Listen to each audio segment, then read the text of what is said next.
और हमने क्या किया भारतीयों ने? इसलिए हमें सावधान होना होगा। आदर करें स्त्री का, वो माँ है। आप ब्रह्म कीट जननी, वो अपने उदर में ब्रह्म और कीट सबको रखती है।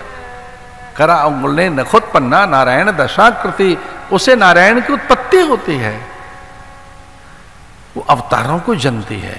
वो राम की माँ कौशल्या बनती है, वो कृष्ण की माँ देवकी और फिर बाद में यशोदा बनती है। वो उपेंद्र जननी, इंद्र की माँ वो अदिति है, सुतपा है। आर्यांबा है वो शंकराचार्य की जननी, जिसने दशमेश पिता को पैदा गुरु गोविंद सिंह को किया। वो कोई मां तो रही होगी ना। जिन आचार्य चरण हमारे जीवन में आए, उनकी कोई मां तो रही होगी ना। और सृष्टि का आधार है मां। रामानुज संप्रदाय में तो उनके आचार्य लक्ष्मी ही तो हैं। बल्लभ संप्रदाय में तो आचार्य स्वयं यमुना हैं। यमुना मां उनकी आचार्य हैं हवेली वालों की। महाप्रभु वल्लभाचार्य की कोई गुरु हैं तो यमुना जी हैं। रामानुज की कोई गुरु हैं तो स्वयं मां लक्ष्मी हैं। भारत में कितने ऐसे संप्रदाय हैं जिनकी आराध्या अथवा आचार्य गंगा यमुना सरस्वती गंडकी कावेरी कृष्णा हैं। कोई वेदों से तो पूछो कि आपकी आराध्या कौन है, कौन है जो आपकी पूज्या है? तो धरती माता। वेद ने कहा धरती ही हमारी मां है। माता भूमि ही पुत्रो हम पृथ्व्या। ये मां यही भाषा देती है। इसलिए स्त्री के आगमन पर आनंद होना चाहिए, क्योंकि वो वाग्य देवी है। वो वचन देती है, कर्म देती है, विचार देती है, चेतना देती है, प्राण देती है, और तो और वो आधार है अस्तित्व की।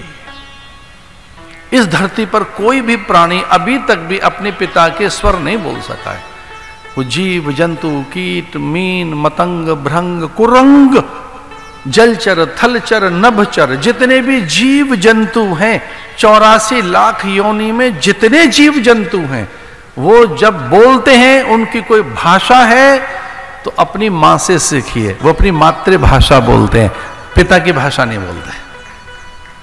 आपने भी जो कुछ बोलना सीखा अपनी मां से, इसलिए आपकी कोई भाषा मातृभाषा है, पितृ की भाषा नहीं होती, मदर लैंग्वेज।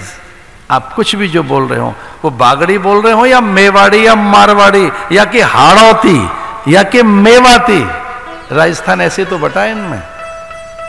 राजस्थानियों के पास या तो बागड़ी है, या फिर वो मेवाड़ी है, मारवाड़ी है, हाड़ौती है या मेवाती हैं, या कि वो बंगाली, पंजाबी, गुजराती, कन्नड़ा, तमिल, तेलुगु।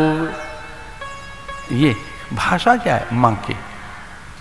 मां ने जो भाषा सिखाई, मातृ देवो भव। मां इसलिए है कि वो भाषा देती है, शब्द देती है, वो शब्द विन्यास देती है, वो वैखरी प्रदान करती है। और एक बात तो सच है ही, जो जिह्वा से सरक कर स्फुटित होते हुए शब्द उच्चार करती है, वो कोई और नहीं, सरस्वती ही है, जो हमारी जिह्वा पर बैठी है।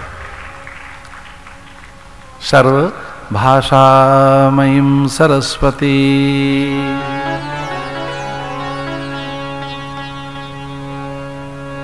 सर्वभाषामयीं सरस्वती, जो भाषा है वो सरस्वती है।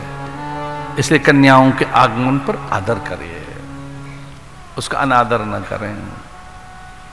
जिस घर में स्त्री दुखी है, वहां से लक्ष्मी जी चली जाती हैं। जिस घर में ये 5 आदर पाते हैं, कौन कौन? स्त्री, बालक, रोगी, अतिथि, वृद्ध। स्त्री, बालक, रोगी, अतिथि, वृद्ध, इनका आदर करना चाहिए। वृद्धों का, अतिथि का, रोगी का, स्त्री का, बालक का। उनमें सबसे पहले स्त्री आई है कि जिसका अनादर न हो वो स्त्री है, वो मां है, उसका अनादर न हो।